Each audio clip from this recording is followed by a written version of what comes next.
Good afternoon, everyone. I am Kuril Barot, your host from Calorex Future School, and I am very thrilled to welcome you all to Day 2 of AILF. Now, let's dive into the enchanting realm of literature. It's a captivating term that transports us to the realm of fantasy, adventure, imagination, and reality, an endless point of experiences. Today, our journey unfolds in the Northeast, a paradise representing a rich culture and heritage. Literature becomes the storyteller, painting vivid pictures of the state's beauty and nature. Without further ado, let me introduce our esteemed guest for the day, Professor Veio, an author and associate professor at Shahid Bhagat Singh College in Delhi. He is a literary enthusiast delving into everyday narratives centered on literature, culture, society, and politics. Notably, he clinched the Gordon Graham Prize for the Naga literature in 2021. Joining him is incredible. Miss Preeti Gill, a literary agent, editor, and writer with over 20 years of experience in publishing industry. She stands as an independent literary agent representing the most renowned and award-winning writers from the region. Ms. Preeti Gill has left her mark as the editor of the Peripheral Center, Voices from India's Northeast, and bearing witness. It's truly an honor to have Professor Veio and Ms. Preeti Gill with us today. Please join me in extending a warm welcome to our distinguished guest. Over to you, ma'am. Thank you. And welcome to the post-lunch session. Always very difficult. I hope you're not feeling sleepy after having eaten too much rice over there. I hope you're going to listen to what Veio has to say. We've already had a bit of an introduction to Veio. He teaches English literature in Delhi University. He's a writer and a friend. He's got lots of stories to tell from a rather troubled and very little known part of our country. Many people still turn around and ask कि आप China से हैं क्या या आप नेपाल से हैं क्या? So we have all kinds of misconceptions about the Northeast and even the very word Northeast. There is no such word, Northeast, in any Northeast Eastern language. It's a word that we have made up because of convenience, because we are clubbing together 7 and now 8 very disparate states, very different in their language, in their culture, in their food, and also in their histories. They just happen to all be in the northeast part of India.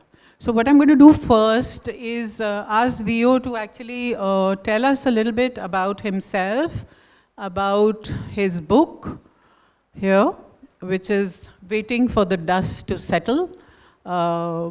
What is this dust that has to settle in the novel? And also a little bit of background about the literature that comes from these states of the Northeast. Thanks, Preeti, and I must also thank the organizing people, Uma Shankar Yadav particularly, and the entire team that has put us together, and also the opportunity for us to visit this wonderful city. In fact, we were touring the city yesterday. First of all, of course, paying our homage to our great father of the nation, where I also bought a shirt, and so I'm wearing it. So it's been a really wonderful experience here. Now, when it comes to the book that I've written, the novel, I think you know, a lot of things have emerged recently from stories of the Northeast, particularly Manipur, because of the conflict that has engulfed the state. And my novel is also set in that state mostly, and of course it travels even to Delhi, you know, taking the narrator somewhere else to the capital city. So in one way, a lot of things that gets reflected in the story are based on true people's story, where I grew up listening to many of these stories about AFSPA, and which, Preeti and the rest of the team have already spoken about Irom Sharmila. So there are a lot of things that goes into it. Personally, of course, there's a bit of me, but of course, there's much more to talk about this whole idea that is often misunderstood, like Preeti was saying, that there are so much of misconceptions. And of course, in the morning also, when we were talking about that panel on journalism, there has been lots of stereotypes about different people, different region, and also different cultures in India. And I think India is so big a country, it's like a continent in itself. So we understand that, stereotype comes so easily. And often the Northeast is, even though like Preeti said, it's a convenient term, there is so much of heterogeneity. There is very less homogeneity, in fact, because it's so diverse. And yet somehow, because of geographical location, it has been, marked apart as some corner of a region which is very less understood. And partly, of course, it's, we can't be blaming people here in this sense, because the nation is so huge. We still struggle to understand. North people fails to understand South, the West still struggles to understand the East. This problem remains. But at the same time, I think Preeti, being somebody who is actually from Delhi, Punjab, and yet has explored Northeast more than me, in fact, because of her interest and also for love for the people from that region, exploring and also ushering people from the Northeast region to the limelight in one way, and Preeti is one of those people who actually brought so much of interest about the Northeast, particularly the literature. And there's so much to actually read about this. Often when people write about in academic spaces, now there are lots of interest that I've gained in academic areas where people wanted to read these writers because it tells a lot more than they actually think about what of these things. And we know the magic of books that can take us to different places, have us imagine many things that we have not really thought about.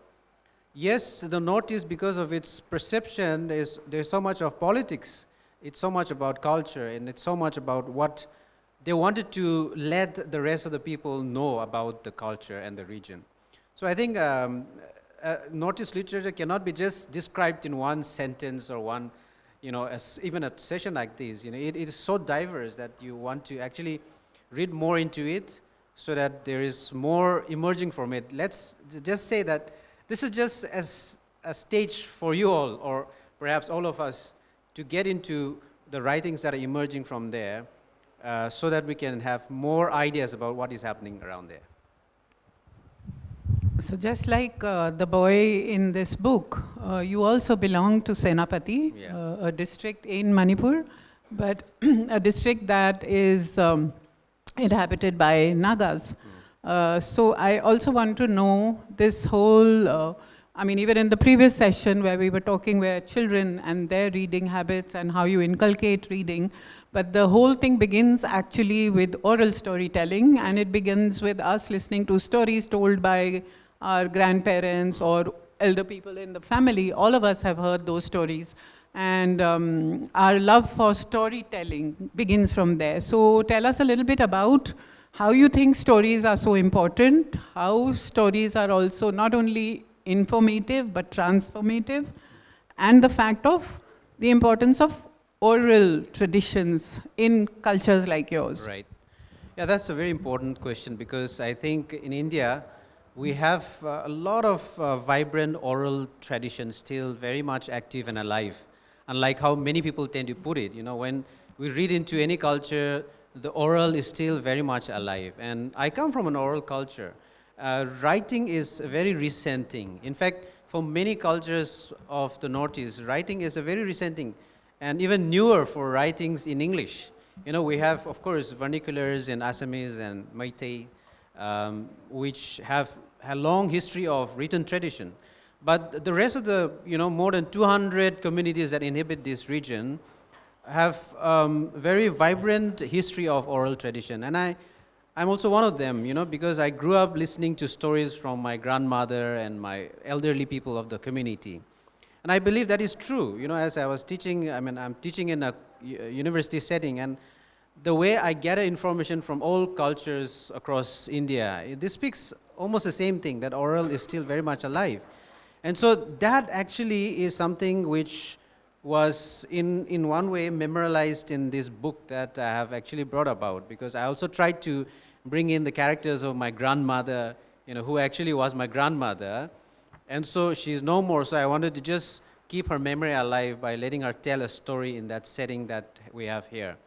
So because of its oral nature, oral stories tell us a lot more about not just where we come from, but also about, how things came to be in many of these things. And perhaps I think today, because we are so influenced by, largely Western mode of education, where we tend to give precedence to the writing or the written literature to the oral literature.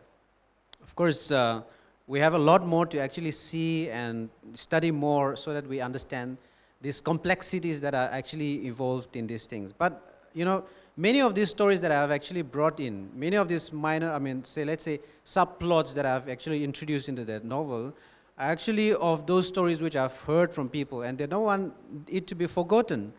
And because they speak a lot more, not just about the individuals, but also about the society at large, and how things came to be. And we see, that a lot more can be read into any text, not just here, but any book that we read about. So, yeah, because like the title of this session is Narrativizing the Self, and so by that, if we go by that, then you are basically writing a narrative of yourself, of your community, of your tribe, of your people, its history.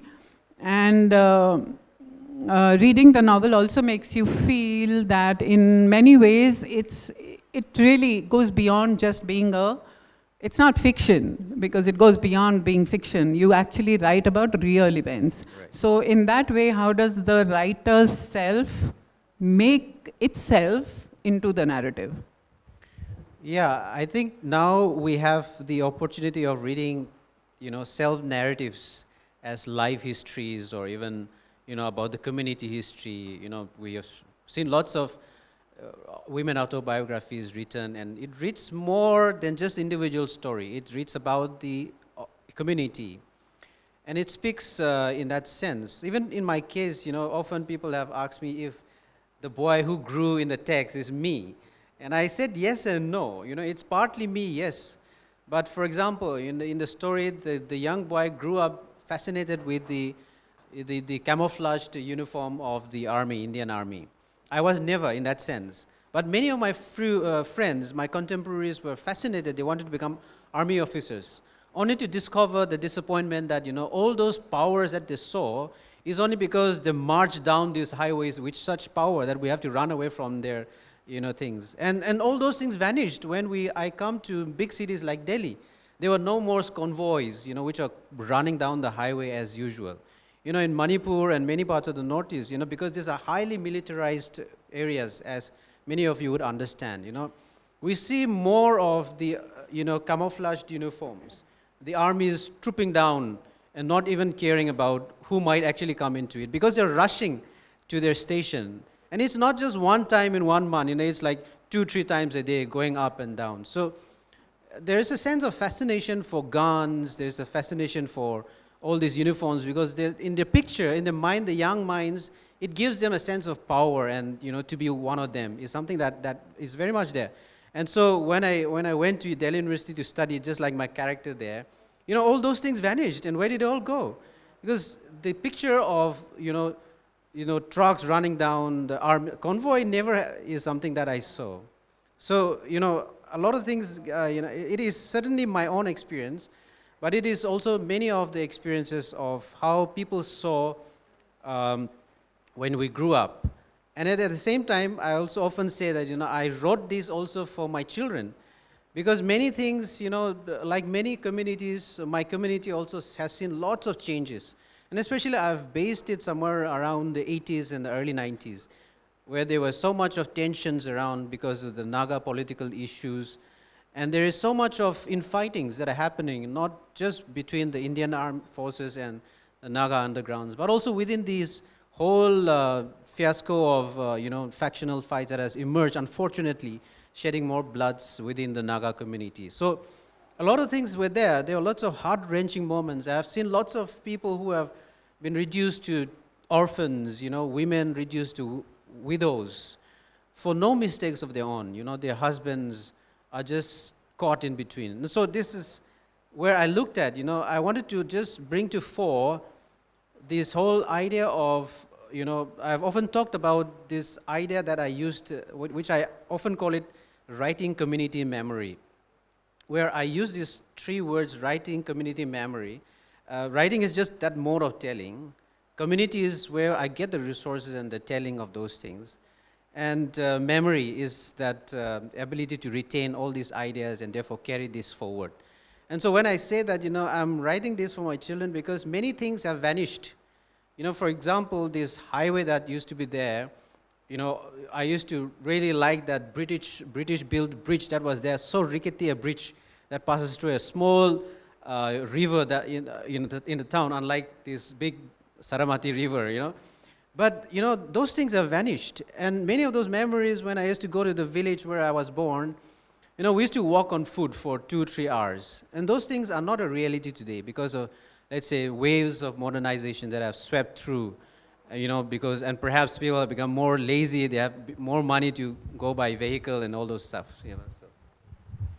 So, but also among the many things that you talk about, because in the book also, as a lot of the literature that comes from this northeast region, has a lot of folklore, it has a lot of mythology and the local cosmology woven into the stories, because it's often, the feeling one gets is that all these beings from another world are actually sitting with you and they are part of your world. I remember the first time when I read Easterine Kire, and in that, I think it was in a terrible matriarchy where the grandmother is constantly scolding that little girl, and then finally the grandmother passes away. And then one day, this little girl enters the kitchen and she sees the grandmother sitting on the chair. And later she's told that the spirit shows itself to the person that it loves the most. So actually the grandmother really loved her, and she only realized that after seeing the spirit. But with Easterine's book, you never felt that, it's unbelievable, and how come there is the spirit sitting on the chair in the kitchen? It all becomes very much part of your everyday. And she uses it. You've yourself got the grandmother telling so many stories, the story within the story in this book. So tell us a bit about that, your use of myth. Right. I think most oral histories are so rich with the legends and the myths, and the stories that comes with it. And often when we read about myth and all this mythology, we don't really think about, oh no, this is not believable, We often just consume it as they are. And I think most oral cultures have that wider scope of being able to imagine the unreal as being even as real as we actually sup with them, the spirits being always around them. And I think there is this it's so much with the belief systems that are, ingrained, that one talk about it. Not just Easterine, for example, if you read Mamang Dai from Arunachal, her poems and the lyrics and her stories are so much that, literally you're actually reading into something of the past that you really go and wander lost in the clouds. And you feel like, going to Arunachal might be something of that sort, So it is not just that, but I think one of the beauties which when I read and more do research on writings from the Northeast is that it also enables writers to derive a lot of metaphors from oral tradition. Because it's a landlocked region. We have no business to talk about the sea because nobody has seen the sea. But we talk about, let's say, a hot, what we call the Raja chili, we can talk about it. We can talk about bamboo shoot, Those are local. And I think those derivation of those which are actually from there. We do not necessarily talk about all those witches flying on the brooms, that's too foreign. We don't know all those things. But I think what is important is that, when the mountain speaks, when the rivers really rustle and give you those stories that emerges from them, I think those are the things that really comes alive. You know, the tree speaks. You know, the spirits are always, of course, as the people would believe, still hovers around, protecting you. In fact, you know, of course, there are malevolent spirits. There are certainly benevolent spirits.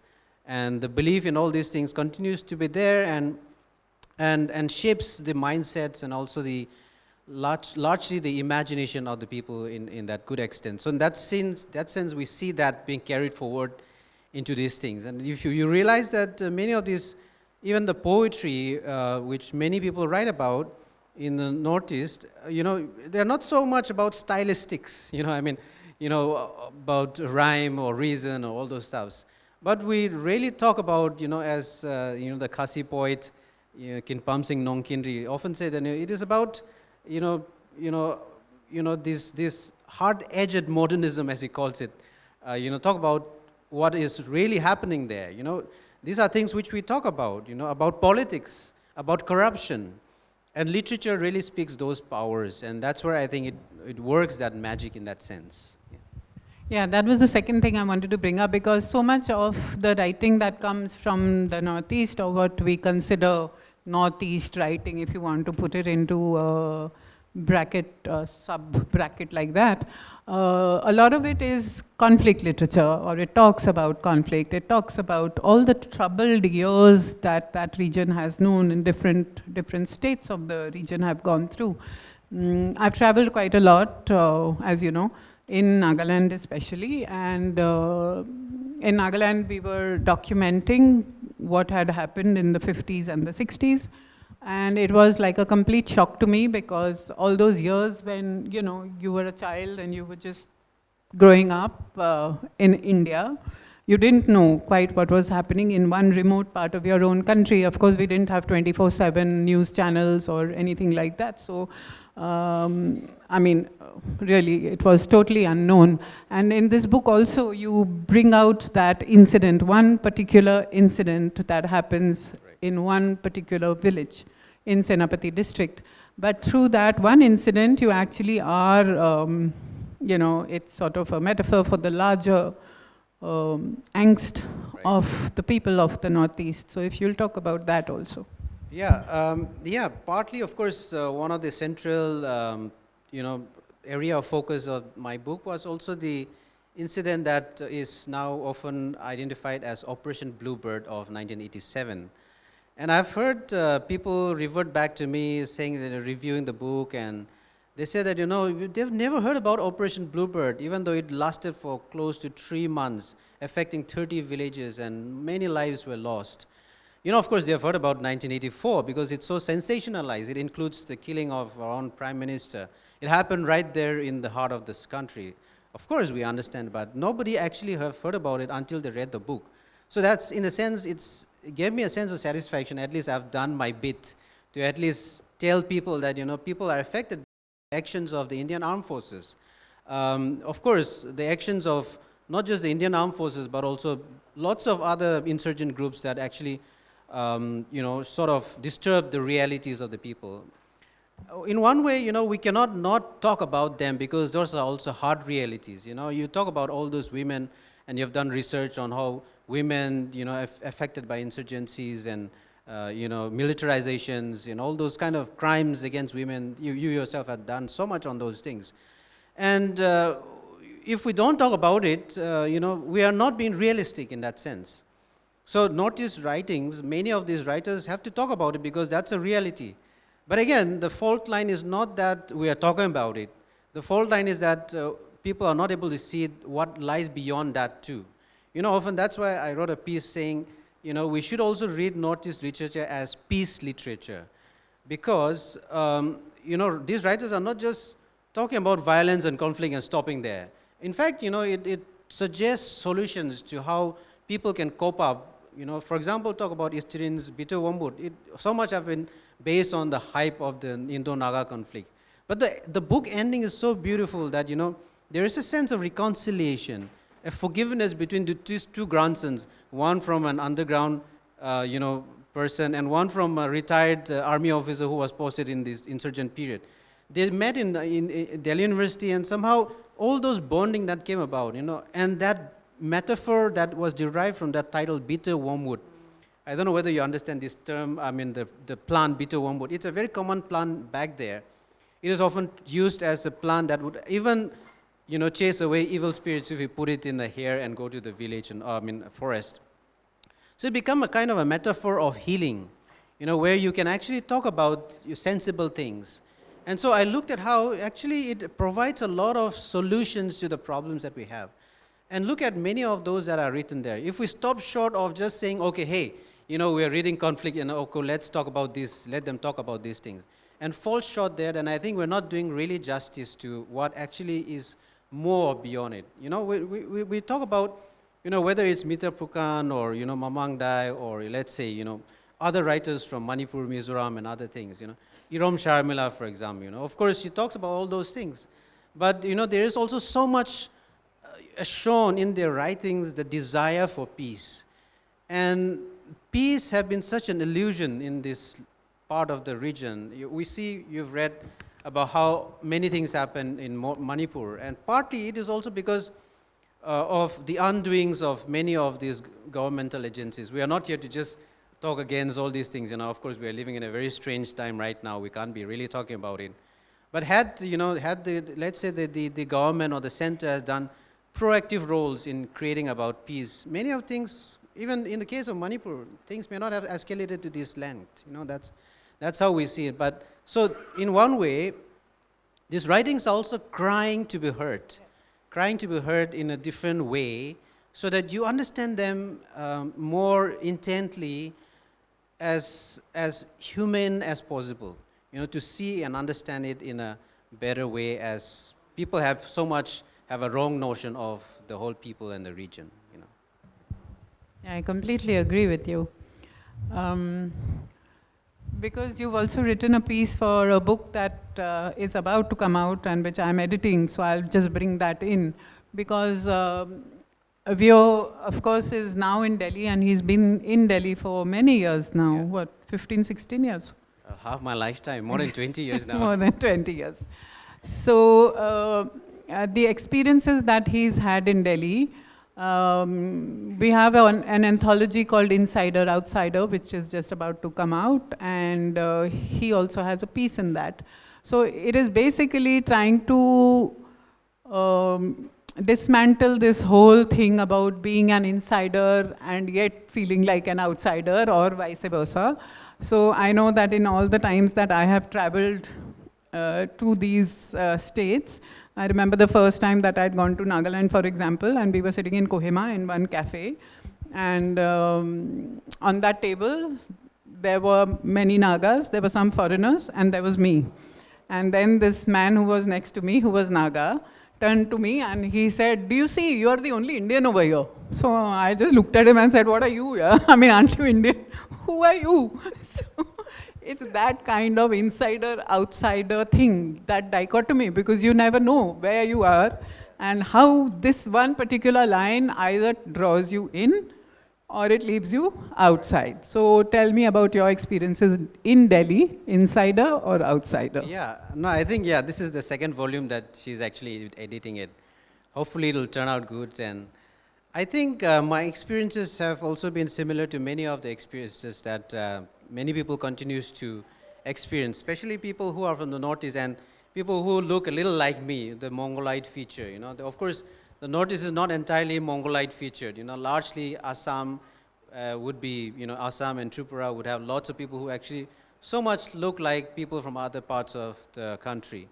But because of all this kind of, otherization that has come along, there's this, lots of people have gone back with bad experiences to the Northeast. And often those kind of experiences create difficulties for people from other regions to also come. And partly also because, many of the region, as you would understand also, what this kind of policies, which is again, colonial legacies like ILPs, still is in place. I mean, of course, for good or for bad. So therefore, there is a sense of alienation that is always experienced for people who go from other parts of the country to the region, and also people who largely go out from there. Most of the people are young people like me who actually went to study, and now I keep telling people that now I am not able to experience, I'm not experiencing many of these prejudices and the racist kind of remarks, because I could drive away from all these things that can come. But I know that many people still continues to face. And that is why you find even in a place like Delhi, there is a sense of ghettoization. Notice people tend to be, located in one place. Yeah, and it's not necessarily because of their own choice. It is also being pushed to that. We talk about ghettoization in the West, but we think that those things do not happen.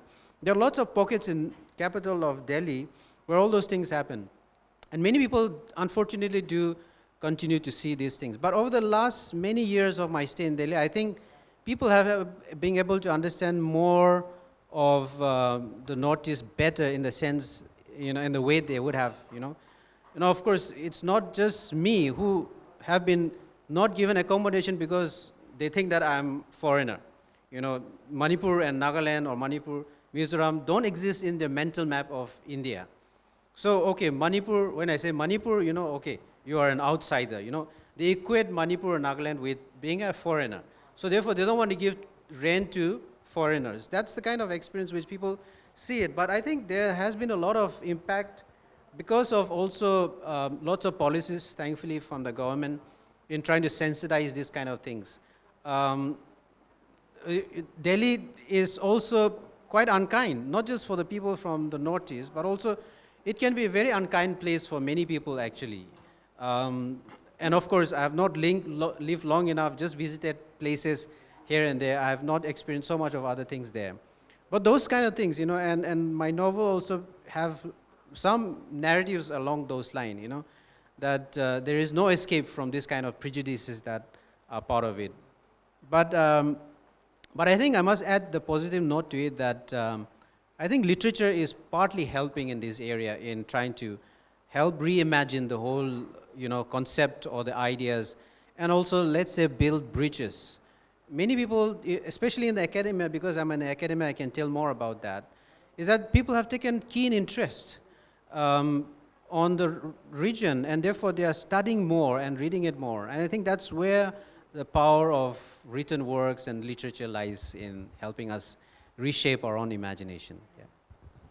Yeah, that and the food, I think, because the food is now everywhere in Delhi. And I suppose in other places also where there are large pockets of people who have come from the Northeast. So I also want you to talk about this idea of home, because as a migrant, meaning you have come away to Delhi, you've been living there for so many years now, all of us are migrants in one way or another, because so many of us have come from, as far as my parents are concerned, from Pakistan, many others from different parts of the world who have arrived and started staying in Delhi or in another part of this country. So we are migrants at heart in many ways. So how, and I think that also goes back to one of the things that we have been talking about in other sessions, this whole idea of home, how you carry your home with you. Somebody, I think in our earlier session, it had been said about, artifacts that you carry, little bits and pieces of your life from the old home to the new home. You carry your stories. It also reminds me of, because something which is so large in our imagination right now is Gaza and the Palestine people. They are being destroyed completely. Right. And and they are being made to leave their home. So how would a migrant population try to retain that idea of home, carry it with you? Yeah, that's very important and also very difficult. Partly, of course, my chapter there in your new forthcoming book also addresses a little bit of this idea of home. Because even though I said, I've lived in Delhi more than half my lifetime, technically speaking, but I get asked, where are you from? That sort of question, which my friends from Himachal or my Bengal or Odisha, they are never asked if I go around, but I am strangely picked up and asked, where are you from? I said I'm from Delhi, but they would go on to stress on the where. Where are you from? So that sort of thing, that I am, not from Delhi is something which I get often asked. Even though I want to claim it, that sense of belonging to Delhi, I'm always otherized in one way. Not because I want to, But, I'm enforced upon those kind of ideas sometimes, which I tell my friends, Orissa, Bengal, they never get asked. Yeah. Yeah. Yeah, no. Yeah.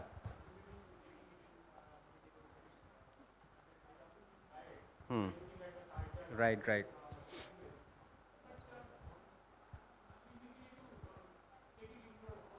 Yeah. Right.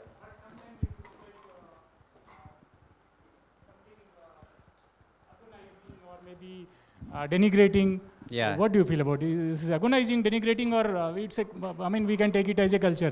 Many times people here in Ahmedabad ask, "Acha, where are you from?" I say, I'm from Gujarat only, yaar. I'm from Ahmedabad. I'm staying here for more than 25 years now. Yeah. So it's not a, though you may be thinking True, that true. way. Yeah, please tell me. No, I think that's true. I mean, of course, now I humorously just put it aside and ask it, answer it in other ways. But I'm just talking about those kind of realities that are existing even there, Of course, I have my home there. I bought my house. My children grew up. They are more delight than me, in a sense. But that sense of question being asked sometimes can be quite strange for many people, if you feel a little uncomfortable, that kind of question can throw you out, those sort of a thing. But again, this whole idea of home, you think about Manipur. Many people are actually now displaced. The home where they actually grew up, all these years, they cannot come back. I know many of these communities who are from the hills now will never be able to come back to the valley. Imagine, that's where I'm thankful for you to equate it with Gaza. Many of them will never be able to come back to the home that they have actually grew up to. And that's a very sad reality that we continue to see. There's just so much of displacement that is there. And I think, unfortunately, it's heartbreaking to see, home is not better off somewhere else. You don't find it fitting in somewhere, and you always long for it, but that which you long for is something that you'll never come back. I often tell people that I always want to go back and teach in one university back home in some parts of the region. But, those kind of opportunities don't come. And I think it is also God's way of maybe placing me somewhere else so that I can also see things in a way. But I think away from your place of birth also has its own advantage, because it helps you look at things in a more objective way. Often I see many people from, let's say, many parts of the Northeast who are also still entangled in this kind of conflict and prejudice against each other. Those kind of things are there, but I guess staying away has its own advantage, even though, of course, we will always be on a constant quest for where home really is. I think, and I'm sure it is also the same with you or many other people who have experienced this sort of thing. Yeah, I think so. Yeah, I don't have more questions, so we should just open it up now. Yeah, bhaloi ase? Bhaloi ase? Okay. I am much more related with the Northeast area.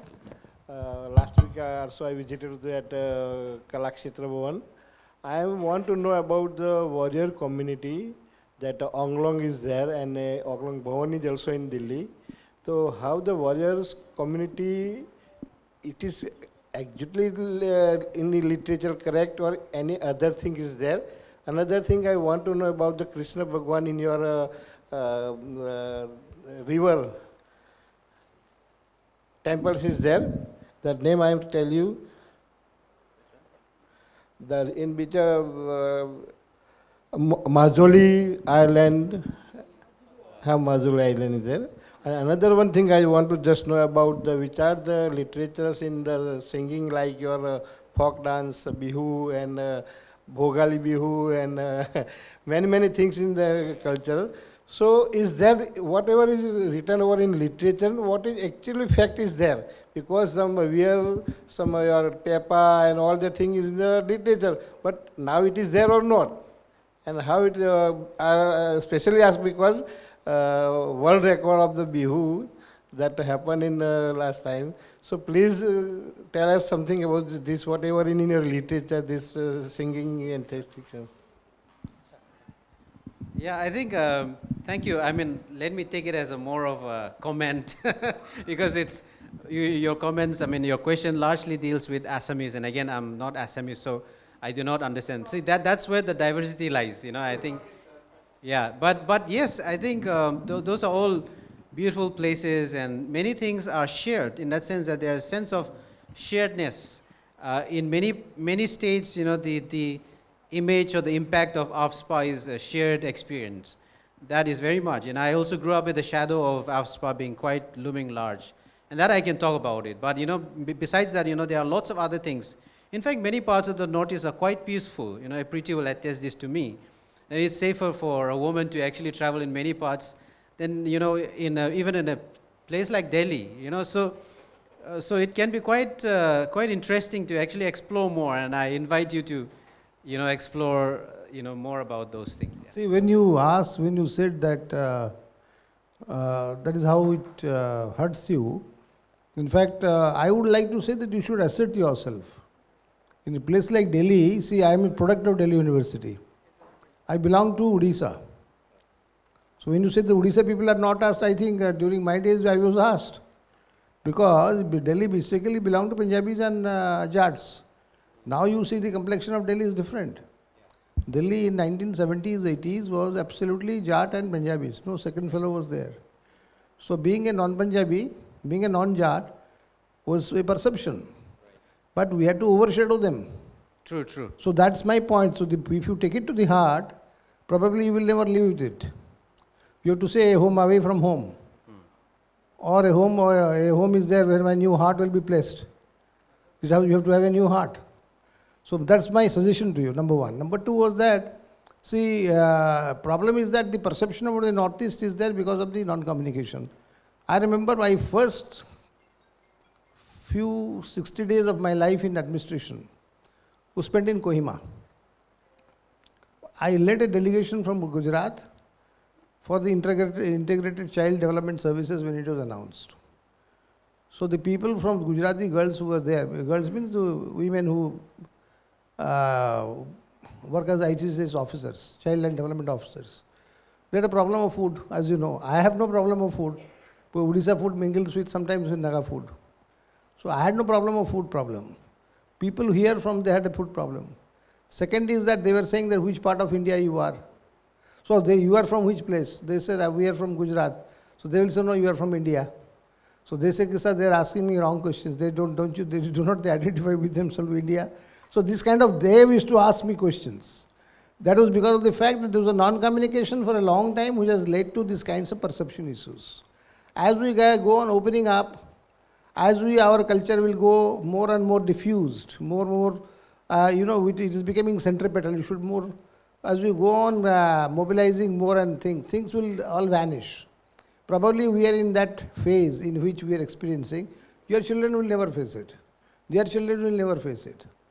We used to face it when we were in Delhi in 70s, when we used to be thinking that whether we have landed in the wrong place. So then someone asked me, no, you have to pick up Punjabi to be a Punjabi here. So I said, no. So then I was in the student union elections, and then I came up in my own way. But I was assertive about it, that in spite of the fact of that, I would be. So I won the student union elections. So that it's a test of, probably it's a test of mind, which is happening. True. I agree with your comments. I think there have been lots of changes over the last many years, and I think at least my own experience is that, there have been lots of, I think, more understanding culturally, politically, and over a point of time. And I'm sure, I think it's also because we have spread more. All of us have been going to different places, different parts of the country, and I think those are things which are helpful for us to understand each other. Yeah. And I must say that a fest like this also helps us to understand things more. Thank you very much for calling us and for doing this session with us.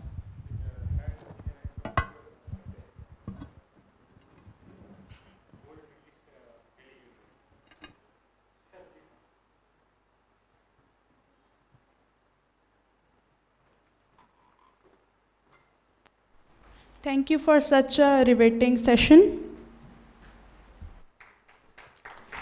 I would like to invite Dr. S.K. Nanda and Uma Shankar ji to felicitate our panelists.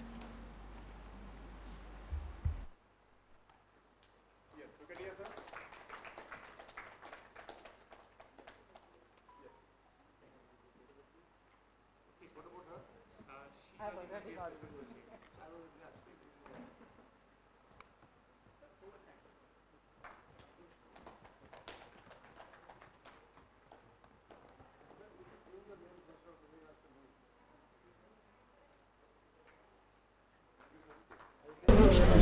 we're at the 8th edition of Ahmedabad Literature Festival, and I would like to ask Ms. Preeti to say a few words about how her experience has been at the festival. Okay. I've really enjoyed coming to Ahmedabad. It's my first trip here, and the fact that I'm at the Ahmedabad International Literature Festival is really wonderful because I've had 2 really great sessions. Audience has been very engaged, listening, asking good questions, and I think both the sessions have gone really well. I'm also amazed at the level of all the sessions that I've attended today. So it's really been a very, very good experience. And of course, I've done many literature festivals, including Jaipur and Bangalore and all sorts of them, but I've enjoyed being here. Apart from that, of course, Ahmedabad is a beautiful city, and since it's my first time, I've seen the Gandhi Ashram and Atal Bridge and a couple of other things, which I've really enjoyed doing. Thank you so much, ma'am. So we're here today at AILF, and I would like to ask your experience, sir. How has your experience been at AILF? I think this is the first time for me in Ahmedabad, so it's been really wonderful. It's a lovely city. Been to some parts of the city, and this fest is quite diverse and quite interesting because it brings together a lot of diverse topics, and it's really helping. And I was there right from the first session of today, talking about many other issues that are very much pending with us. So it's a very good experience for me, and I think this kind of platform should be created in many other places so that there'll be more ideas shared, and there'll be more people brought, so that there is a sense of being included into the discussions that are there. And those kind of discussions are very much important. Thank you. Thank you, sir. Thank you.